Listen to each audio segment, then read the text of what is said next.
in my eyes. Turn the rhythm up, don't you wanna just come along for the ride? Don't have me so tight, you can see my heartbeat tonight. I can take the heat, baby, best believe that's the moment I fly. Every romance takes when it feels, don't even play down.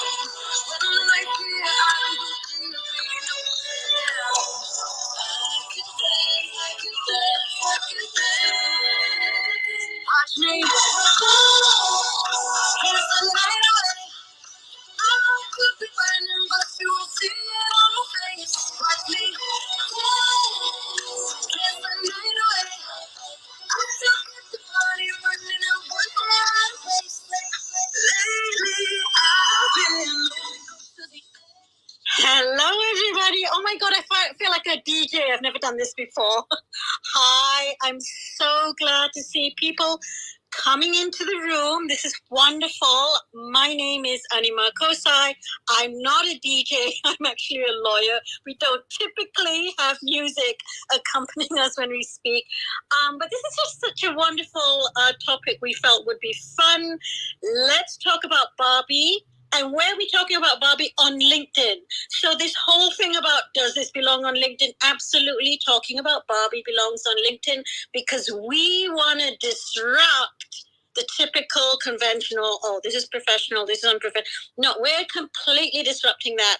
And you see movies are disrupting narratives as well. And Barbie, written by, created by, produced, directed by women, right?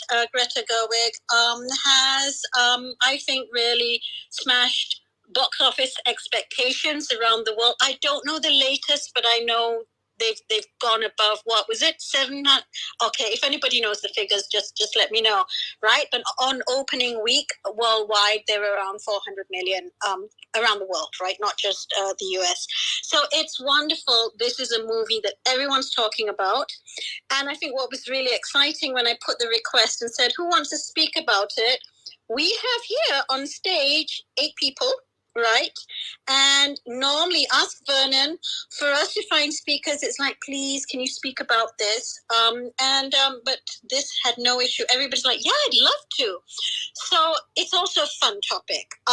Now, generally, myself and Vernon, we tend to be here either on LinkedIn or Clubhouse every Thursday around this time, which is UK afternoons, and we try and do it so that we can have a reach. We've got Huma here in Australia, so it's late at night for her, and we typically try to have it so people, you know, at least on the east coast of the US and Canada and so on, have woken up, right? Because our conversations are global. We cover all kinds of things, and this is the Speaking Up Network. We cover anything. Last week, we were actually talking about LGBT communities and allyship following what had happened in Malaysia with Matt Healy of the 1975. So that was a very heavy topic. So we feel a bit more relieved that this one is a fun one, lighthearted, but there are serious issues that also come out of the movie. So I'm so glad we have Mahiran, who's in Kuala Lumpur, Hima, who's in Melbourne, Lisa in Cornwall, Kathy, I know you're somewhere in England, as is Anita. I think Anita's in London. She can correct me if I'm wrong. Vernon, also in KL, Kuala Lumpur. Vinmala, you got to tell me where you are. I think you're in Malaysia, but I could be wrong. But anyway, so welcome, everybody. I just want to remind people there are transcripts. If you can't really hear, you can just click on, this is how LinkedIn audio works. There are transcripts, so you can follow conversations. And also, if you want to make comments, there are 2 ways of doing this. There's the events page, which has comments, but please notice the moment you click refresh, you will lose the audio momentarily because that, unless you go on a separate page. We've also created a Jamboard where you can just click on. So the Jamboard link is actually on the event details, which I've written at the top there. So you can click on the Jamboard and add your comments there. So welcome, everybody. I'm now going to start with what we call a quick fire round. Right? So very short, 1 or 2 sentences. And for the speakers here, if you want to answer the question, click on, if you see the react button at the bottom, click on a heart, and then I could know, okay, you're going to answer the question. So my first question is, who has had a Barbie doll? As your child, or maybe your parent who had whose kids had a Barbie doll, and how did you or your children torture them or handle them in any way? Now, who wants to answer that question? Okay, I'm going over to you, Hima. Hi, go ahead. Hi. So my sisters and I had a Barbie, and we were very lucky. My uncle was working in Switzerland in the late 80s, and we got our first Barbie. We had both a black and a white Barbie. And what did we do to it? Actually, we had really cool hairstyles for our Barbie. So we didn't cut the Barbie's hair, but we had cool hairstyles. But yeah, this was in the 80s. Wonderful. Kathy, go ahead. I didn't ever have Barbies growing up. In fact, I think I grew up in a household that was very anti-Barbie, but my children received Barbies as gifts when they were young. And the older child cut off Barbie's hair, made Barbie quite bald, and gave it a Buddhist ceremony. So the idea was that Barbie was becoming a nun, which was, of course, the thing about Barbie's plastic. Barbie can do anything, right? So that's the story that I bring today. Love that. Thank you. Anybody else want to share here on stage? Just unmute and speak. Vimala? Hi, good evening, everyone. I'm Vimala from Kuala Lumpur, Malaysia. I didn't have a Barbie. I was born a long time ago. So there was no Barbie. Barbie hadn't been invented. So I only met Barbie once at my friend's daughter's house. She invited us upstairs for us to have a Barbie party. So that was my first meeting with Barbie. So that's my experience. Thank you, Vimala. Anybody? Anita, do you want to share? Go ahead. I also didn't have my own Barbie growing up, but it would be my highlight of my week when I could go play at my cousin's house and they had lots of Barbies. So I couldn't ever mistreat my Barbies because they were never mine, but we played with them so delicately. We'd come up with all these storylines, and it was just the highlight of playing with them. I absolutely adored that time. Wow, thank you. Anybody else? Lisa, go ahead. Yeah, I'll just jump in. I didn't have a Barbie either, and I think I got the impression that she was a bit trashy, and I don't know where I got that from. But I don't think we could afford a Barbie. There was the whole, because it went with the whole thing. There was the pony, or there was the house, there was the swimming pool, and so I was really discouraged from having a Barbie. And I think I got a Cindy, which was the slightly less booby kind of bit more serious, that came a bit later on. But we weren't a Barbie house at all. Thanks. I want to hear from the two guys here. Vernon. Okay, ahead. I remember my cousin sisters, my female cousins, had Barbies, and I remember that they would do exactly the things, cutting of the hair, painting on the faces, doing the splits and all that. So that really actually brought back a lot of memories. Yeah, and I do remember being, the boy cousin, actually creating a cupboard for Barbie's clothes. So I did the boy thing, the carpentry thing, with I don't know, some shoe boxes or something, to create a wardrobe for their Barbie dresses. Yeah, So that's my story. Done speaking. Thanks. Mahiran, did you? I saw you had a heart at one point. Yeah. I did. I think my first introduction to a Barbie, because I didn't have one, but I concur with Lisa. I also had a discount Barbie, which was a Cindy doll. But my first introduction to a Barbie was when we were staying abroad at that time, and the neighbor's child had not only just a Barbie, but she had a 3-story toy house, a playhouse for the Barbie, and I was in awe of that thing. So that was my first ever exposure to Barbie dolls, and we played with them incessantly. Okay, thanks, Mahiran. So now I'm going to ask a question. It might be a bit more in depth. So to all of you who've seen the movie at least, right? Which Barbie or Ken, or maybe it was Alan or Midge. Midge was the pregnant one, right?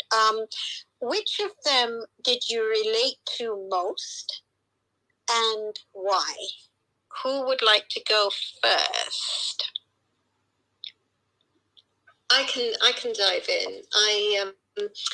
As I got older, I think I sort of saw myself related to like the stereotypical Barbie, and I hated it. I didn't want to look like that. I was naturally blonde. I was, a bit busty. I didn't have the teeny tiny waist, but I was quite slim, and I really rebelled against it. And as I got older, I found myself kind of cutting my hair, having it brown, wearing, trousers and flat shoes, and being a real tomboy in sort of retaliation of it. And there was something about Barbie. I didn't realize that she had all these different work identities and all these different things. I just saw the stereotypical Barbie and felt this really adverse reaction to being like that. Yeah, completely relate. Thanks, Lisa. Who else wants to answer the question? Which Barbie or Ken did you relate to? Or it could have been Alan or Midge, and why? I'm going to pick on people. Gary's not seen it. Anita, do you want to go next? Yeah, absolutely. So, spoilers a little bit, but there's a part in it where Barbie gets into the real world and she's just shocked to see the construction workers are all men. She's just like, well, that's where I'll go to find these feminist construction workers. So we didn't meet construction Barbie, but given that I've got construction background, I was like, they exist, and she was just so surprised that it wasn't women building. So that's the bit of part that I most related to. Even though we didn't get to see construction Barbie, that one resonated. And then also when stereotypical Barbie started to get real, and she started having the dark thoughts, I was like, yeah, I've had a few of those. So that really resonated too. Thanks, Anita. I'm since you said that, I'm going to answer the question. Myself, I don't think there was a particular. I liked Arthur Barbie, not that she played a role, but that part where stereotypical Barbie is on the floor and she can't believe what's happening, and she's like, oh, and then and her legs, right, because they can't bend, and she's just flipping about. I thought, oh my God, I get that. I loved that bit. I so relate to that entire frustration as she realizes this whole world is crashing around her, right? Anyway, okay, who wants to go next? Which Barbie or Ken did you relate to, and why? Kathy? Sure. So I know we're doing the Barbie and Ken bit at the moment, right? So we can't speak about that amazing monologue.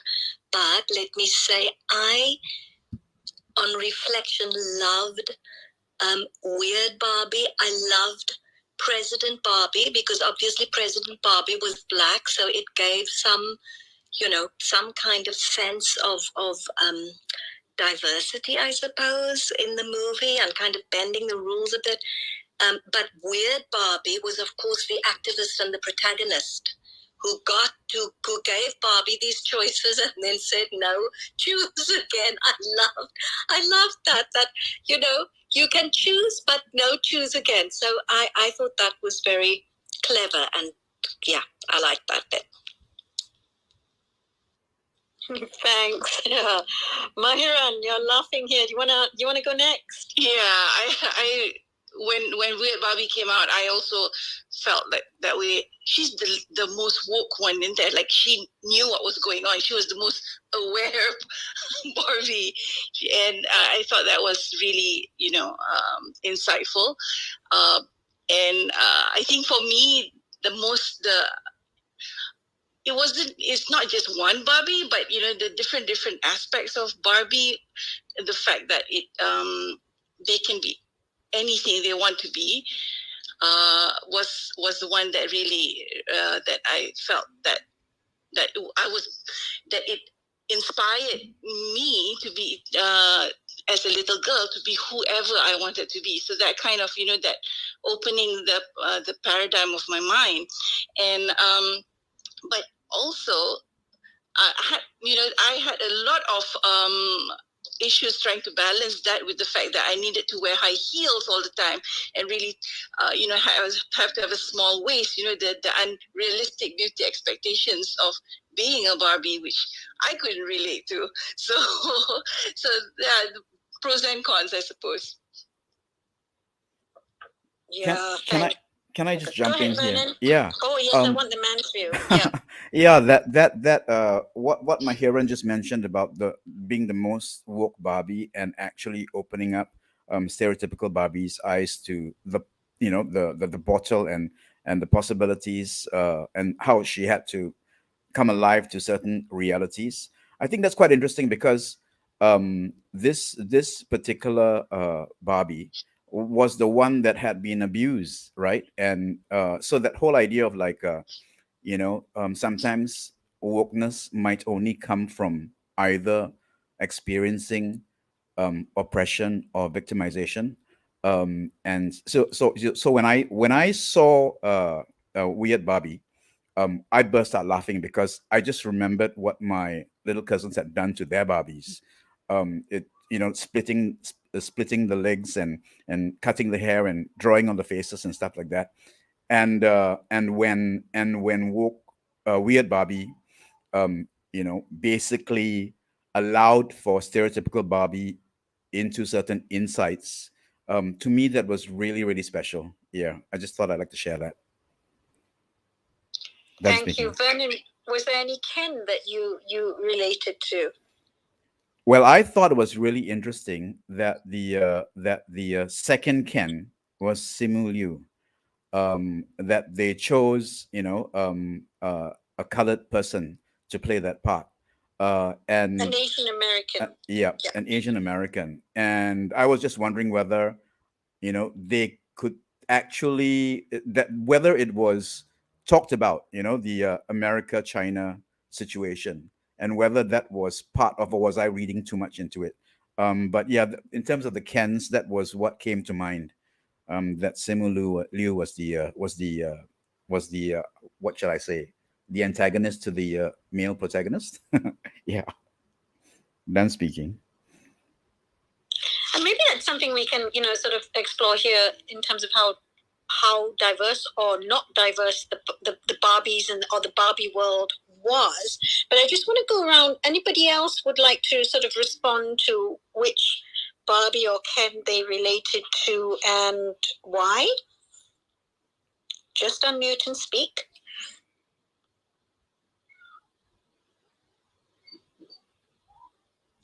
Okay, now what I'll do, we'll come to the diversity bit in a little while. I'm going to play something, and who was it who mentioned it? I think, was it Kathy who mentioned the monologue? And this was, yes, that's right. This was spoken by Gloria, played by America Ferrera in the movie, and she plays a mother of a daughter, and she gets to go into Barbie world, and I think she tries to explain to Barbie how things are for her as a woman in the real world, right? So I'm going to play that now. It's about 1.5 minutes long, but I think it's really well worth playing the entire thing so we can all hear. If you can't hear it, just tell me, Anima, I can't hear it. If not, I think it's working fine. So I'm going to play it now. It kills me that you don't think you're good enough. Like, we have to always be extraordinary. But somehow we're always doing it wrong. You have to be thin, but not too thin. And you can never say you want to be thin. You have to say you want to be healthy, but also you have to be thin. You have to have money, but you can't ask for money because that's harass. You have to be a boss, but you can't be mean. You have to lead, but you can't squash other people's ideas. You're supposed to love being a mother, but don't talk about your kids all the damn time. You have to be a career woman, but also always be looking out for other people. You have to answer for men's bad behavior, which is insane, but if you point that out, you're accused of complaining. You're supposed to stay pretty for men, but not so pretty that you tank them too much or that you threaten other women because you're supposed to be a part of the sisterhood, but always stand out and always be grateful. But never forget that the system is rigged, so find a way to acknowledge that, but also always be grateful. You have to never get old, never be rude, never show off, never be selfish, never fall down, never fail, never show fear, never get out of line. It's too hard, it's too contradictory, and nobody gives you a medal or says thank you. And it turns out, in fact, that not only are you doing everything wrong, but also everything is your fault.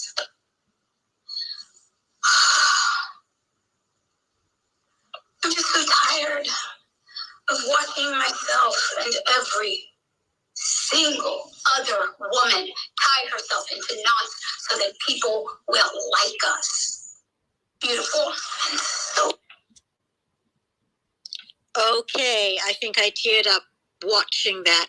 I'd like to know from, people here on the stage, the women, okay, what did you feel watching it? And if you're listening to it again, what did you feel? Who wants to speak? Just unmute and say something.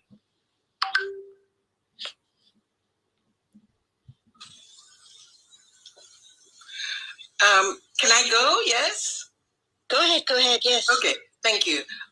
Yeah, having said that I never knew anything about Barbie, I'm watching that because at the moment I'm trying to plan a co-empowerment program for emerging women leaders. I'm a coach and it's come about out of the coaching work that I do. So when I listened to that, I teared up and I realized that's the story, that's the truth of every woman, I'm not married, I don't have kids, I have sisters who have children. So I'm always looking at women who've got children and having this multiple roles that they have to play and how they do it. I'm always in awe. But that's the truth. But in the research part that I'm doing to put the content together for this program, it's really about the fact that every girl child is born empowered, full stop. But what happens to her is a story that was said in the monologue. And then I kind of looked at why is it that we lose it? I have a metaphor in the program, which is a crown, a tiara, because every girl gets it. On her first birthday, we ask her to blow a candle. We ask her to make a wish. And yet, we don't ask her what she wished for, because we're also excited to celebrate her birthday. But, and then, this tiara gets worn many times, but it gets lost. We throw it away. When I say we women, we give it away, we throw it away, we hide it. I don't know what else we do with it, but that is what the monologue was all about. So I felt I teared up. Thank you. Thank you.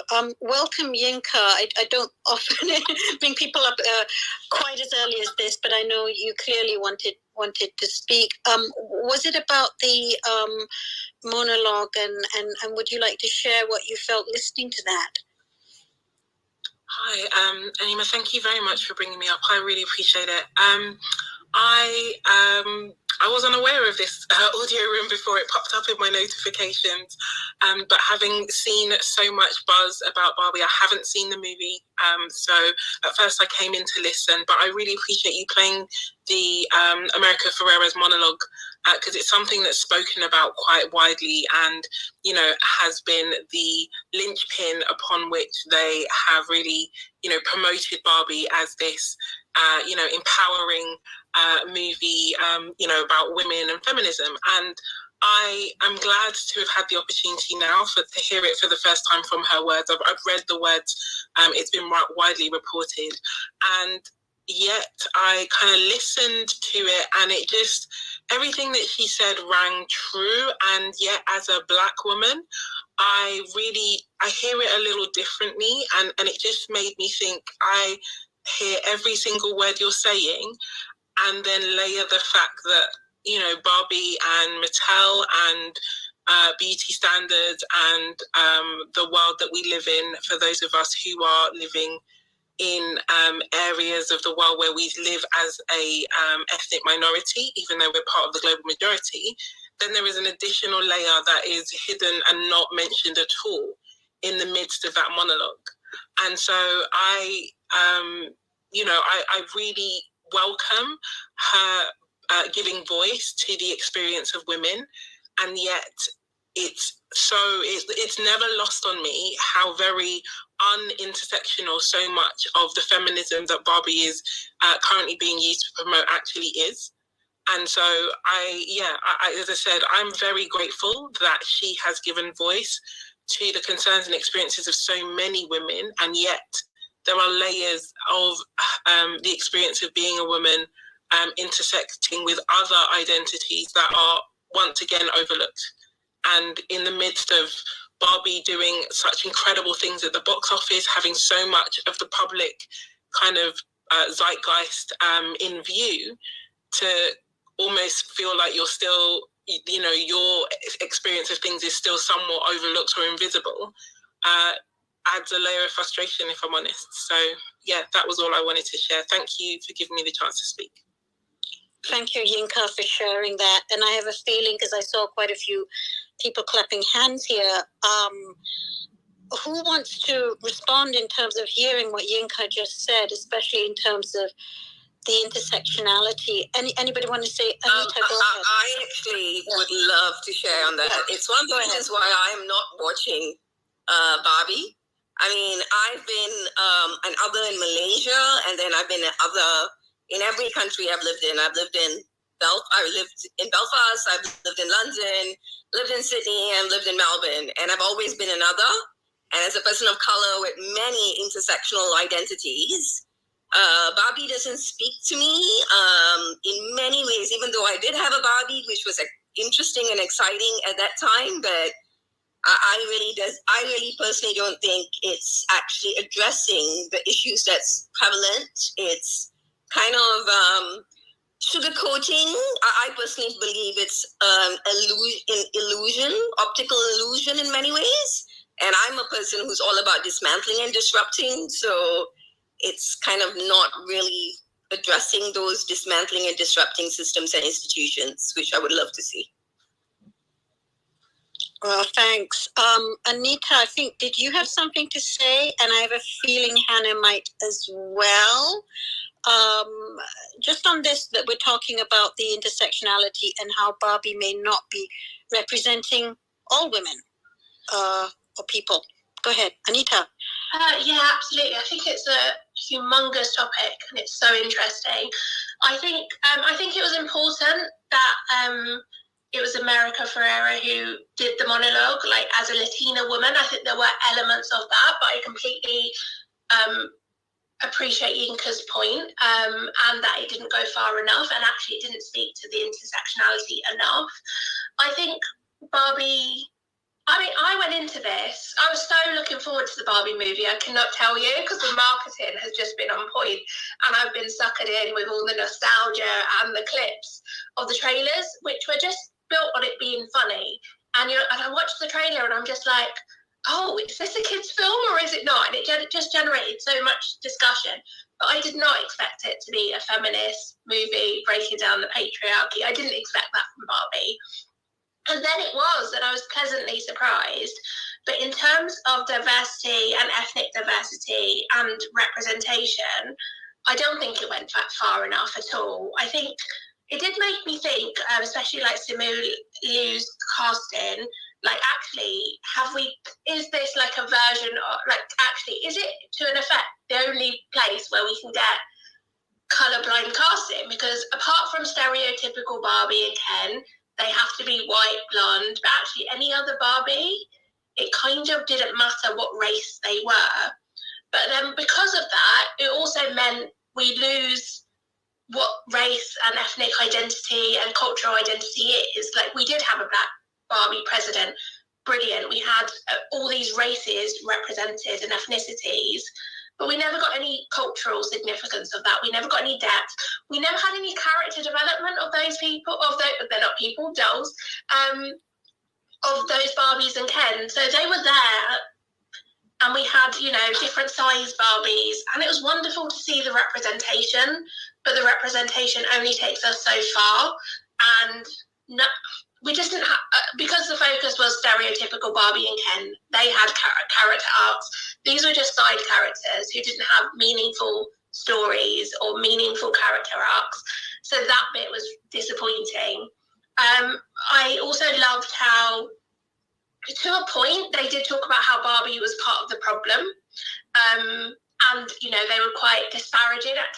They represented all those different views about how Barbie was part of the problem and disparaging towards women's identity and feminism, but also that how Barbie was part of the solution and empowered women. But in that conversation, they also missed out intersectionality and race. I think Barbie as a brand has come really far in terms of diversity and representation in the last 30 years.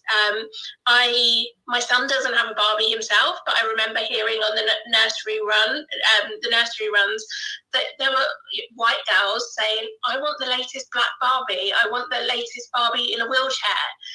And so I think they are doing things around representation, and that's brilliant, but there's so much more scope to get deeper and actually make those meaningful changes. So it took it to a point, but not far enough. I completely agree with Yinka on that. Thank you, Anita. Does anybody, including Hannah and Mary Jo, who just joined us, anybody want to speak to this intersectionality issue in terms of does Barbie represent all women? Yeah, I think I hear what everyone, and I agree. I think maybe I'm a little bit different because I had zero expectations of the film when I went. Barbie has never represented me as an intersectional woman of the global majority, and I didn't expect the film to do that when I went to watch it. So I had zero expectations at all. So I kind of just took it for what it was. I didn't expect it to. I thought the dream houses looked pretty cool. And that's kind of just what I took from it. I didn't expect it. I had zero expectations. Mattel hasn't really done anything for me. It didn't do anything for me growing it up. So I didn't go in with that expectation. And I think I just expected the film to be what Barbie has always been. So for me, was it going to do anything different? Were they going to include all of this? Were they going to take it that step far? I didn't have that expectation. And I think that's kind of the difference for me. I think I just kind of went in and enjoyed it for what it was. And that was just, a film that had some pretty cool buildings in it. And I think having that expectation for something that's never really done that for us in the first place was something that was, I think I just didn't have that expectation, I think, for them to include and take it to another level, because they just never have. So I think I just went in and enjoyed. You know, it was an opportunity for me to wear a pink tracksuit that I haven't worn for a really long time. So that's all it was for me. Because you know, I didn't have that expectation from the film for them to take it to a level of that kind of intersectionality, because they never have, and a lot of films don't. So I just wonder if we kind of go in expecting something from a lot of films when we know that they're not going to deliver, because then when we do have films that do talk to, you know, maybe the Black experience, are people then saying, well, you know, maybe it's too much? Are they watching it to the same level? We know that happens. So I just didn't go in with that expectation. I just enjoyed it for what it was, for what I kind of knew it was going to be. And that monologue was that monologue. It was, you know, it was good, and I just took it for what it was. But I knew that it wasn't Barbie is Barbie. Barbie is blonde, you know, skinny, and that's what it always has been. So I kind of knew it just wasn't going to speak to me. So I think I just didn't have that expectation. All right, thank you. Yes, go ahead. Yes, I think you're right. I think what's amazing and what is phenomenal about this is that we're all talking about it, you know. And I think the greatest thing about this film and Barbie is I never had a Barbie. I'm like 50 something. I never had a Barbie in my life. I think Cindy was around, but I never had a Cindy doll either. And so Barbie doesn't represent me in any other way that other than who I want to project on her. And I think that is the beauty of it, and that's the purpose of Barbie anyway, or supposedly the purpose. And then we can see it in all sorts of levels, can't we? And I think, you know, for those that are the intersectionality, absolutely, you know, how much more complicated this could certainly be and is, and far more depth. But actually, what level are we all coming in at? And the greatest thing for me, I think, is that we are having conversations. We're having conversations about gender, about stereotyping, about where we want to be, how we interact with each other. And I think my greatest surprise, okay, so I'm a white middle-aged woman and I live rurally. My greatest surprise is peers, female peers and male peers of my age that are unsure whether they want to go and see it. And I think that reflects their nervousness on even beginning to talk about gender.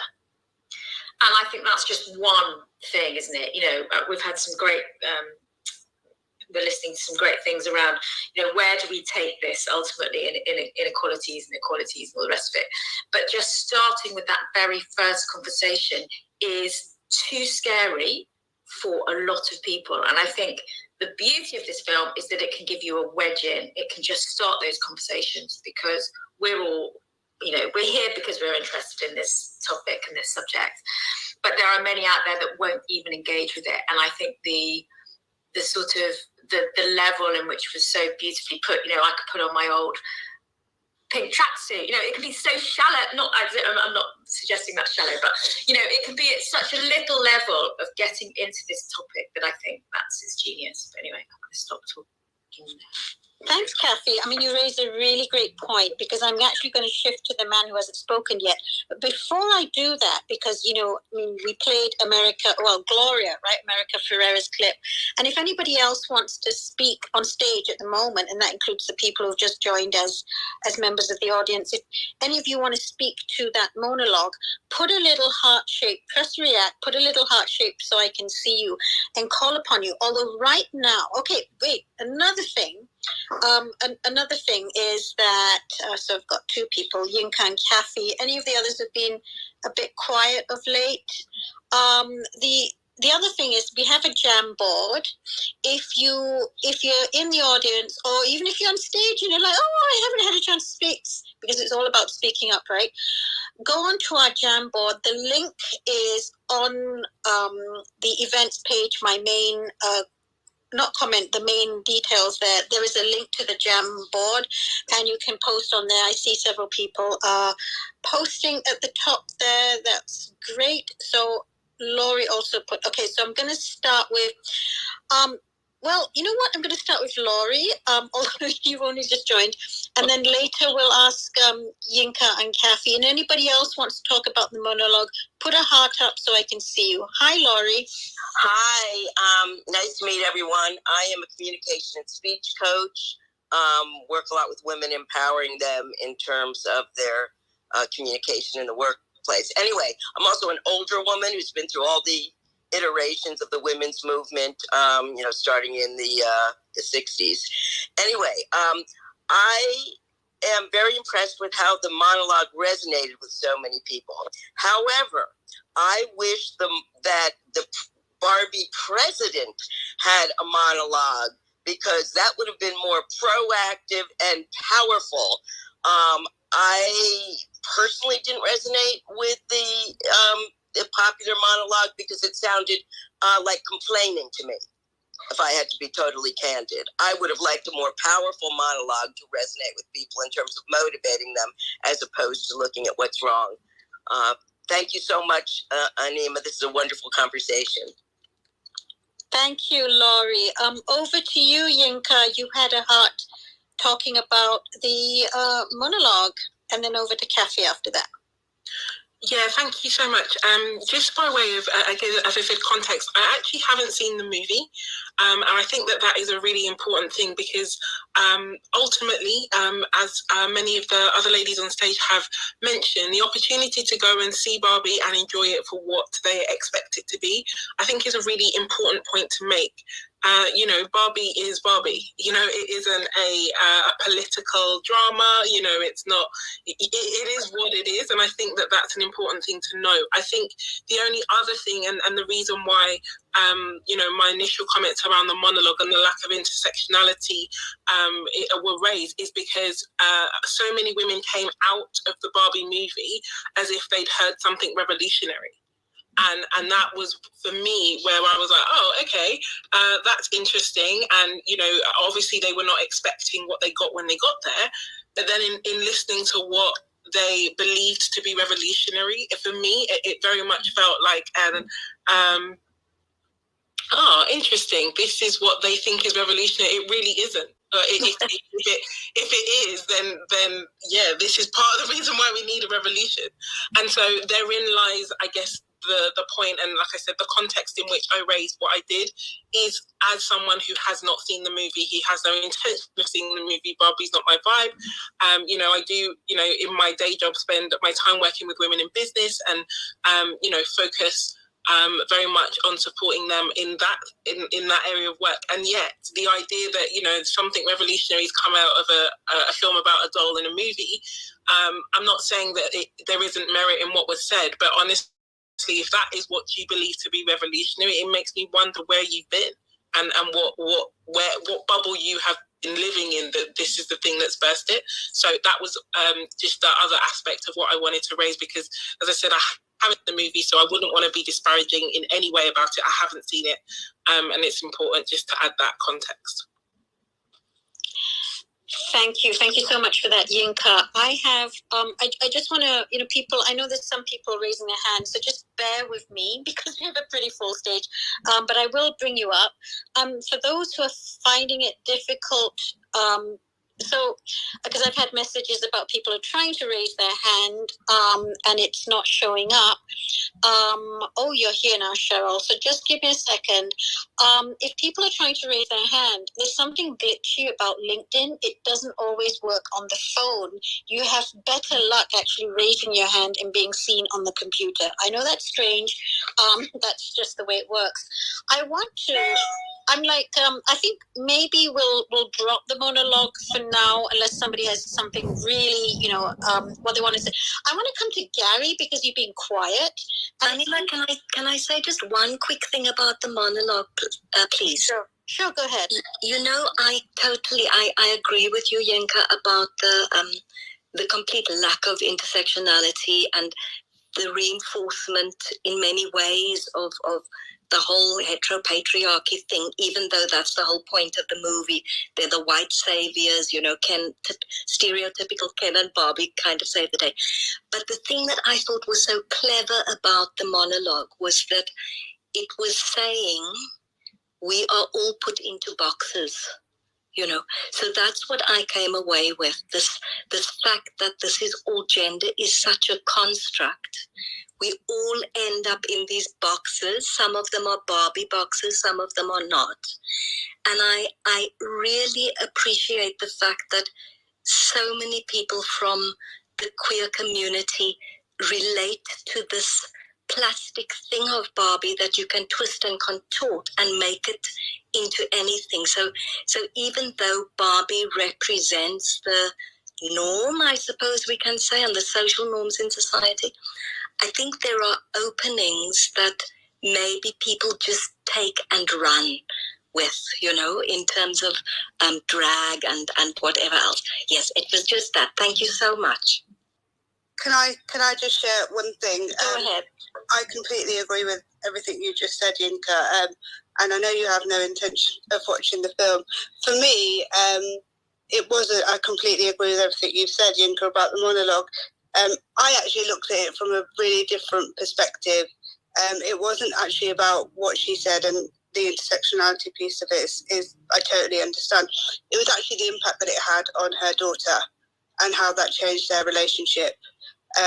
That actually had the impact on me, being with the relationship that I have with my own mother, because that was a moment that when her daughter kind of saw that it flipped their relationship, and there was a change in the relationship, and that was the impact that the monologue had on me. It wasn't necessarily. So I think it's just how did everyone interpret that, and what did it mean to them, aligned with their personal experience, because it wasn't necessary, and that was the way that I viewed it, because it aligned to something different with me. So that's just something I wanted to add.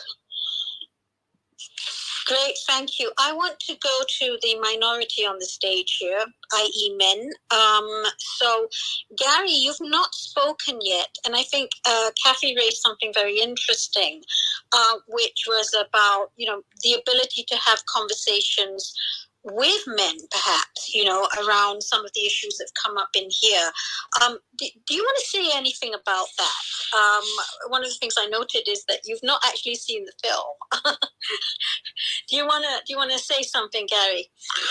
Thanks, Anima. Yeah, actually a brilliant conversation. I appreciate actually not seeing the film in some ways, based on the dialogue so far. I think for me, Anima, what's so interesting, if I look actually who's in the room with us right now, if we look at the room, it's pretty representative of this sort of conversation, right? Is that it isn't white, cis, gendered men who have got power and control in the system in this room often enough. And I think that's the opportunity I'm hearing coming from the movie, is actually what would it be like if we could get white men involved in this discussion? And I'm hoping, and I know that with my wife and daughter who went to see this, it did create a discussion with my stepson, who's a 22-year-old white man, who both appreciated the feminism, but also challenged it at the same time. So there was a dialogue to be had, which would never have happened without the movie. So I can definitely see there's definitely a catalytic element about this movie, but I just hope it goes much further and that we end up seeing more men in this dialogue going forward. That's what I'm sitting in right now. Thanks.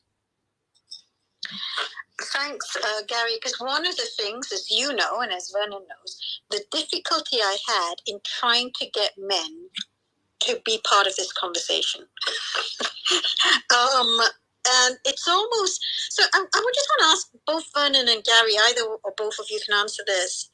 What are men afraid of? Yeah, well, Yinka mentioned about the revolution that it should have caused. The revolution can still happen. Just get more men to go and see the movie. I posted on my social media that every man and boy should go and see the movie so that they'll kind of like come around to understanding what it might be like as a woman, female. And I really, really, really, really think that it is such an entertaining movie that the men and guys would enjoy it. Because I went with a couple friend of mine, a married couple, and the 84-year-old gentleman had a great time, and he really, really enjoyed it. And I've also had some chit chats with some of my other guy friends, and some of them are fathers. They took their daughters to it, and they said to me that they were glad they saw it. You know, so I do believe that this is where the tipping point could be made. I don't know.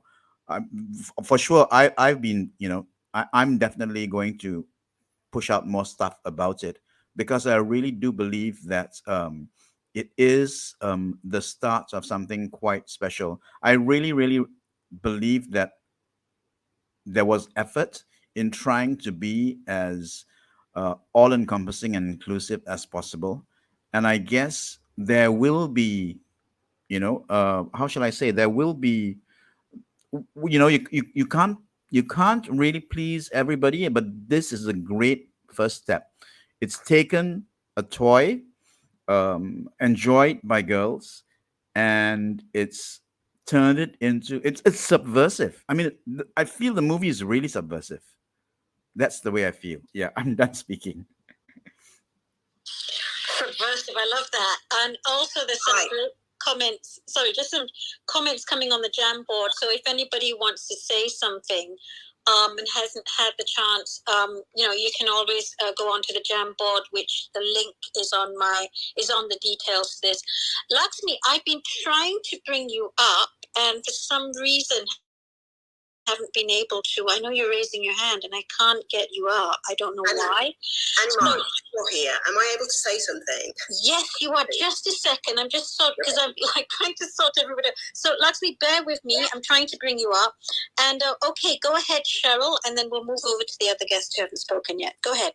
Okay, so I am so biased with the whole of this because I used to actually work with the marketing team at Warner Brothers, and I know the marketing manager very personally. So for me, when I saw all the trailers coming up, and actually I've worked with the Oppenheimer marketing managers as well. So firstly, in my marketing head, I'm looking at the campaign and I'm thinking, yep, absolutely, you're going to go everywhere, everything's going to go pink. That's very typical of the Warner Brothers strategy and what we do. And sorry, I'm still there, what they do. And they did this technique in regards to how they marketed two types of films together before with Batman and Mamma Mia. So what they've already done is already told us which films we're going to see anyway. Now, in my household, it was the opposite. I wanted to go and see I can't even pronounce it, but the Nolan film. And my partner wanted to go and see Barbie. Now, Barbie didn't appeal to me for several reasons. One, I knew the conversation around intersectionality was going to be limited because I've worked at Warner Brothers and I know what it's like to experience that internally. And I also understood that the marketing campaigns that they do lead to you to go and see something, but it doesn't necessarily deliver. Now, for me with that film, it's kind of like, who does it speak to about the conversation of inclusion? And if it doesn't speak to everyone, it's just speaking to one market, and we're supposed to get that tick and go, oh, yeah, that's enough. Let's get them in the conversation. I'm not sure that's what we on this call are doing. Yeah, it's great. It's making money. And the reality is they need money in the cinema to get us back in the seats to save the industry. But for our industry with an inclusion, is it enough? And I'm a little bit like Yinka in the sense that, what, you didn't know this already? That scares me, particularly in an industry like Hollywood that actually resonates so much across the world. That's all I wanted to say. Thank you. Do not get me started about Hollywood, because one of the things I've been telling people, who could beat Ryan Gosling in playing that kind of character would actually, I think, be Shah Rukh Khan. But anyway. Absolutely. Right? Absolutely. Okay. Because one of the questions I asked when I posed this event is like, why is India the outlier in that Oppenheimer is doing better than Barbie? And one of the questions I asked, is it because people are just used to seeing men dance and sing, right? Okay, Jessica, did you want to say something? Go ahead. Yes, I did. Thank you, Cheryl and Yinka, for bringing up indeed how unrevolutionary the Barbie film is, because what for me, I mean, in terms of marketing, I think one of the main targets may also have been to sell more Barbies. So that I'm sure is going to happen. But the whole film breathes still this idea that the way men do things and what men do is the only thing that counts and is the only thing that makes you cool. So this is my whole problem with Barbie to start with, that Barbie, yes, Barbie is a president, Barbie is a doctor, Barbie is an astronaut, etc. But a mother Barbie or a pregnant Barbie, indeed, are not cool. And our current day approach of feminism, or feminism, is exactly also endorsing that idea that whatever men do, that's cool. And if women want to bake cookies with their children, oh my God, that's so uncool, and they are kind of inferior women. Which I'm not a cookie baker, but I have a problem with this attitude towards women in general. So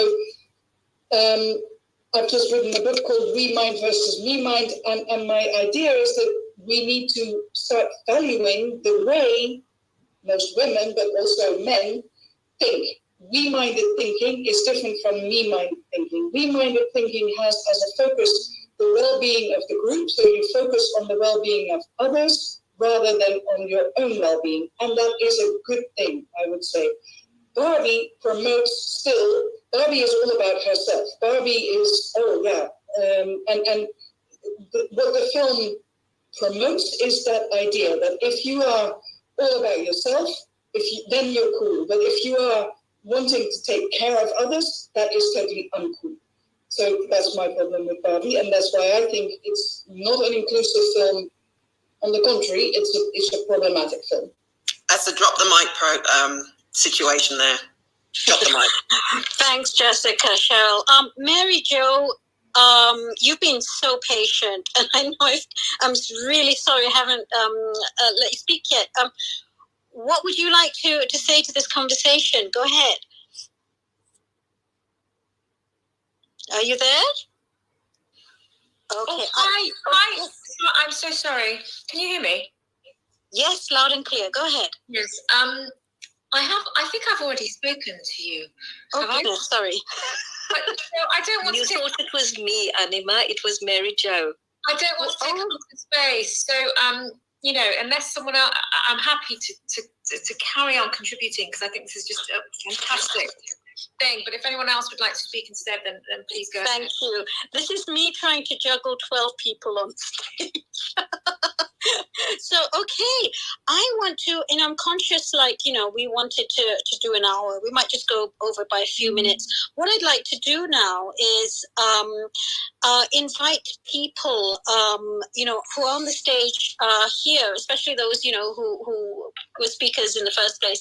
What other things you'd like to add to the conversation in terms of what you felt about Barbie? Myron, over to you. Thank you, Anima. I think, I went to the movie with my son, who also got on board and wore pink, and we all went to watch it. But what was good was that, he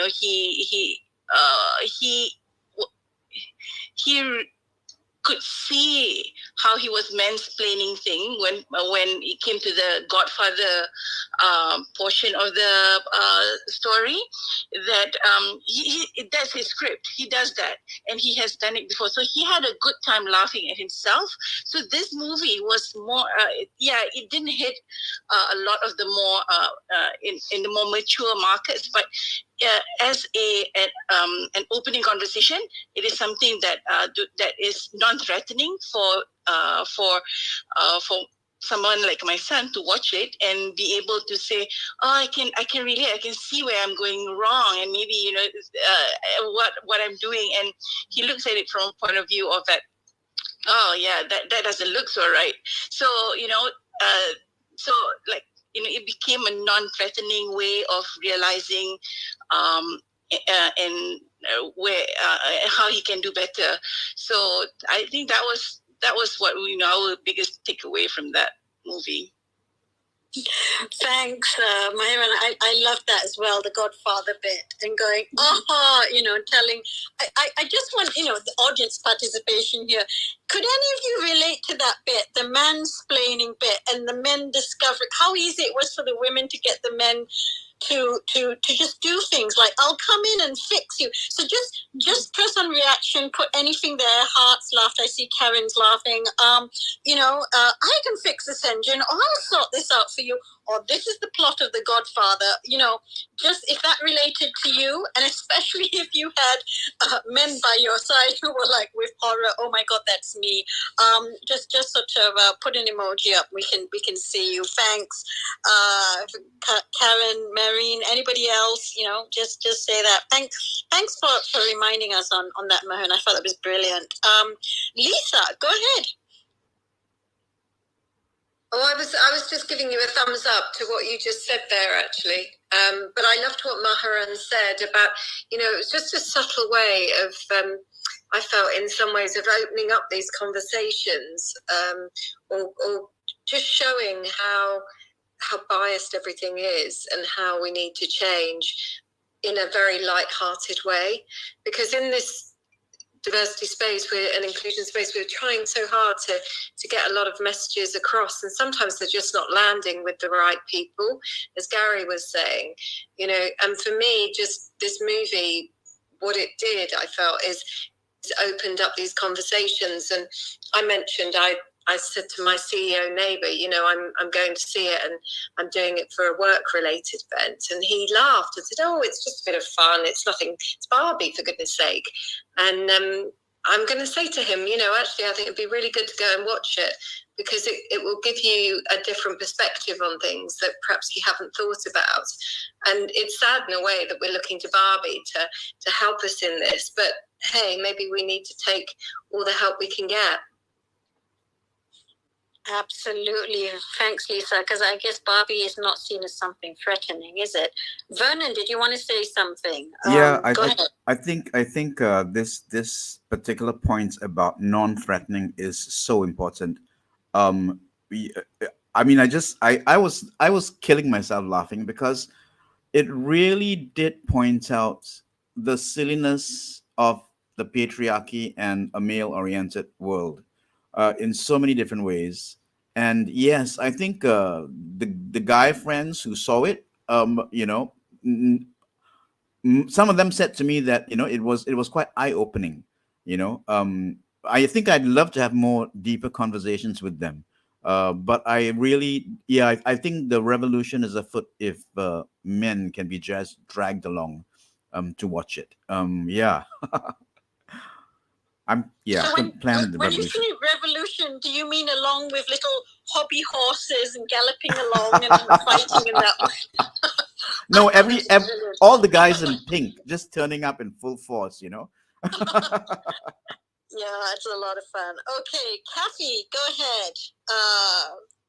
Your whatever you may not have been able to say so far about the film. No, I'm going to make space for somebody else, because I can see there's still lots of people in the listening. So please, I'm offering my space to someone else. Thank you, Kathy. Just a reminder, because I can see some wonderful comments filling up on the Jamboard. So if you want to put something there, and I'll read a couple of them out. Over to you, Vimala. Okay, thank you so much. So, having had no interaction with Barbie ever, except for the invitation of having that Barbie party with my friend's daughter, I actually looked at the movie, and I saw all the, blurb on it, and I thought, well, this is not for me. But having seen it, and I saw it twice, and I'm going to share something very personal. I grew up in a very repressive household. And then I found myself in London at age 19, Mick Jagger, Carnaby Street, mini skirts. And I became a Barbie. After I saw the movie twice, I came home and I thought about it. And I was very much a Barbie, but I was working as a nurse and very ambitious, but looking at the whole movie, the movie has actually got us to this space where we are having a conversation. And this is a really, really, really important conversation to take forward. This is 2023. To take forward, because it's not just women having to talk to women, and as Hema said, it's also about disrupting and changing the system. But it's time we had this conversation with men. You know, Anima, you asked this question, what are they afraid of? They're afraid of a lot of things, especially us. And as a friend of mine said, you know, she's in Netherlands, and we have this conversation, and I'm going to say it. She said that men are scared because they came out of our womb. And so going back to Barbie, when, you know, the last scene, she's going to go and see a gynecologist because everything in the movie is about stereotypical everything that we have now been conditioned into. So for me, the whole movie was, what's next? Thank you. Wow, I loved hearing that. Thank you so much. Thank you so much for that. Wonderful to hear. Yeah, my goodness. Conscious of time, so we're going to move to the remaining 4 people on the stage and hear whatever you may want to add about Barbie that you've not had a chance to say so far. Anita, over to you. I'm not sure I've got anything to add, really. I just thought it was, I think it's amazing that it's generated these discussions, and that people can take, you know, different things from it, but it's also it's incredibly powerful that it's also generated this huge backlash. And in that, there's a whole conversation about where that comes from. But the important thing is it's bringing the conversations forward. We can talk about so many different aspects of it, and it gets people talking. Obviously, it's not going to, in one movie around Barbie, we aren't going to dismantle the patriarchy or horses, but you know, it gets us talking, and that can only be a good thing. That's great. Thanks, Anita. Hannah, over to you. I think for me, like I said, I just watched the film for what it was, because for me, I work in anti-racism. I work with my husband. He also works in anti-racism, equity, diversity, inclusion, anti-racism. That's what we both work in. We do this every single day. Outside of work, I'm doing this literally from when I wake up until I go to bed, 7 days a week. So for me, the Barbie film, like everybody said, you know, it was light. So that was my break. Because I do this every day. That was, you know, nothing in there was profound for me. That and you know, a lot of my team that have watched it as well said, you know, actually I enjoyed it. It was light. So it was nothing profound. It was nothing, you know, that blew my mind. You know, it was.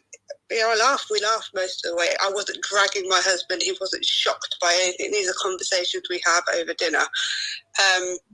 So. For us, it was a break to the conversations that we normally have. For, you know, women of the global majority, we are talking about this all the time. So for when we're talking about this, I think the question is what are men going to do going forward about this issue?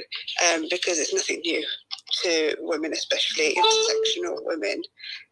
So I guess is what are men going to do? Thanks, Hannah. I'm actually also looking at the comments coming in on the Jamboard. There's some great things there. So people who haven't checked it out, go have a look, or you can add to it. One of the things I want to say, it's right in the middle there, following, you know, what we talked about, men fearing, right? So this is, yes, Bimala, this is clearly when you were speaking just now. A man I know saw the movie and believed the ending was Barbie seeking to have a baby without a partner. So much fear. And that's really surprising, because that's not what I saw. I saw a woman who, you know, all this while had not had genitals, actually. Like, hey, you know, I own my body. I I have the power over my body, and this is what I'm going to do. I'm going to go see a gynecologist. Sorry, spoiler there. You know, and I think that's taking charge of your own body, and of course thinking about some countries around the world, particularly the US, where some of this is under threat, right? So it's interesting that that's how a man had seen it. Is it men with fear or men who just don't care? So I'm just going to read a couple of things. Somebody saying I was pleasantly surprised that men were going to see it. Not just cishet men, but others, men with couples. So yeah, there's some great stuff. A lot of people talking about the monologue. Some people talking about the marketing of the movie, as well as the need for more women-led movies. So some great stuff here. Loved how women lift each other up with Good Morning Barbie. So carry on filling in that jam board and adding stuff to it. So Mary Jo, over to you. Anything else you'd like to add?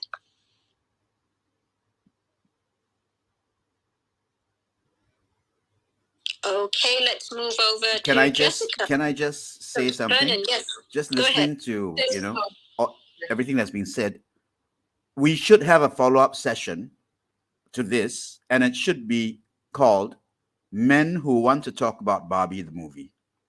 So that'll flag down the men, you know? Yeah. And that is, I'd like to suggest that. Anyway, before I forget. Yeah, thank you.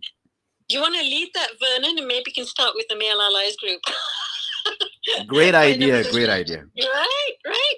Has Gary left? Gary has left. Okay, so there's so man in this space. Otherwise, I've said, Gary, you go do it. This is me. I'm just such a dictator when it comes to the men's group that we're leading, and we are leading. Me, Lisa, and several others. Okay. Somebody wants to speak. I'm just going to add, and that's it. No more. Mary Jo, go ahead. Yeah, I'm sorry, I lost you for a moment. I lost my screen. Absolutely, let's invite a male colleague to come to the next one with us. I think we've got to help each other and hold each other's hands. All of the work that I do with men is that they are absolutely petrified of getting it wrong. And so everything that we can do to help them recognize that it's no right or wrong, that we're all making mistakes together, then I think we might have more success in moving with the group that we really need to move from. And Barbie's such fun. This has been a fun lunchtime for me. So Anima, thank you so much. Brilliant. I'm really pleased to be here. You're most welcome. Jessica, anything else you want to add that we might not have mentioned so far? Yes, thank you. Well, I'm very encouraged by the men who are here, indeed, who are ready to listen, because that's always a problem to have men being even remotely interested in gender issues or inclusivity issues. In terms of fear, I think that one big fear of men in the work field, not in Barbie land maybe, but is their loss of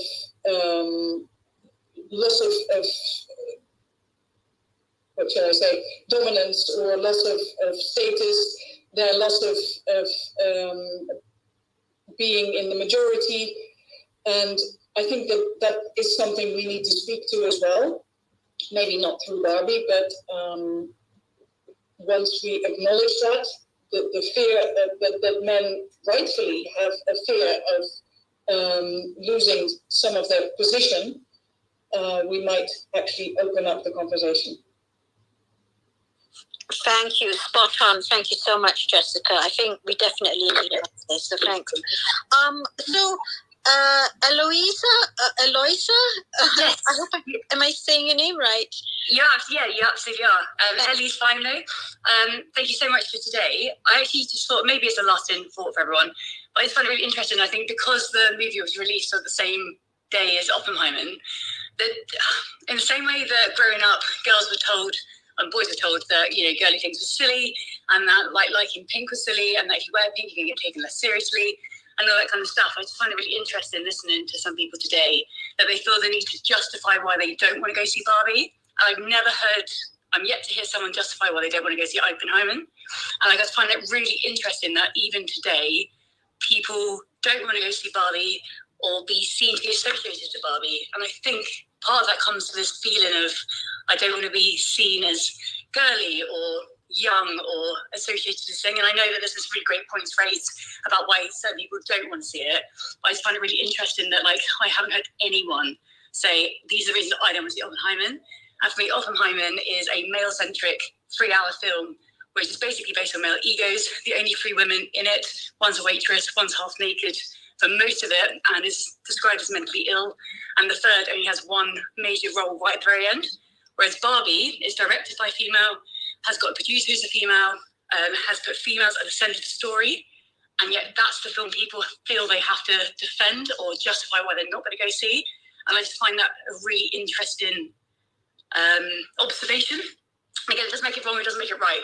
I just find that you don't tend to find it when it's a male film. And maybe that's something we all need to think about. You know, maybe we still, for whatever reason, think that predominantly feminine things are wrong, or certainly puts us on the back foot. Whereas actually I found the film empowering. I felt that, again, it started conversations which has come up a lot here. I think that men should absolutely go see it. I think women should absolutely go see it. And not because it's Barbie. I think because it's everything more than Barbie. It's literally putting women at the centre of it. And I think the reason why so many people are engaging with it is because, and again, it's not a shock. And I think that Yinka did a really great point there. It's like, this shouldn't be a shock for anyone. But I think so many people can put their heads in the sand. And what this did is put people in a cinema, which they're less likely to leave. So for 2 hours, they had to listen to it. And not only listen to it, but listen to it from the point of view of a woman. And when you consider that most men only engage with female-led content 20% of the time, this was a really great opportunity to actually say, this is how women feel. Not all women, obviously, but this is how a percentage of women feel in these environments, in the patriarchy. And we need you to listen to it. And if you laugh at the same time, great. But if you don't, again, hopefully you're having those conversations when you leave. Sorry, that was longer than I was hoping it to be. But yeah, I just thought I'd throw that in the mix. Well, I think what you've thrown into the mix is so powerful. I'm so glad that you've said this, and also comparing it with Oppenheimer. And I think what's really interesting is that it's probably almost double in terms of how much it's been raking in compared to Oppenheimer. And it's interesting that you've mentioned people haven't explained why they're not seeing it, Oppenheimer. Well, for me, I wouldn't want to watch a 3-hour film about a man who made the atom bomb.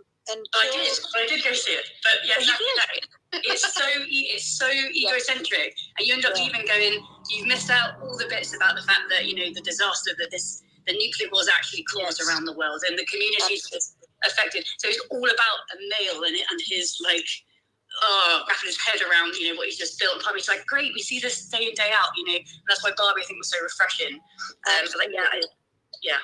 Yeah, so I think you know, when you mentioned this, and I didn't know this 20% figure. I mean, if you're able to share it as a comment on the events page, that 20% women content, I'm really curious about that, because that's massive, and it basically says that the world is losing out because it's not getting, you know, the world's not hearing from women enough, right?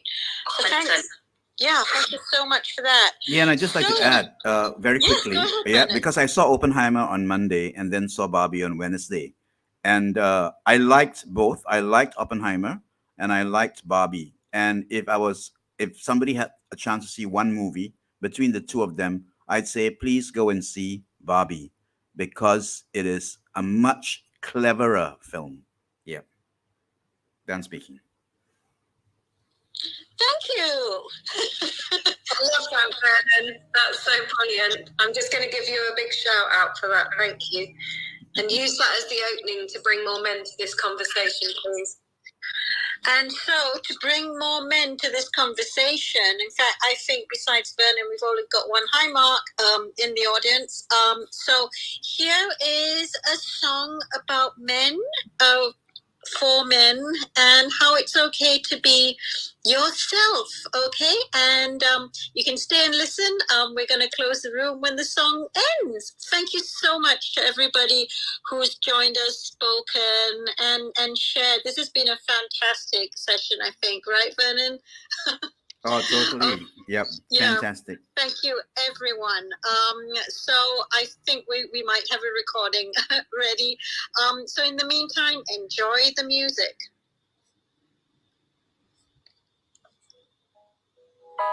No one knows how hard I tried. I have feelings that I can't explain. Driving me insane. All my life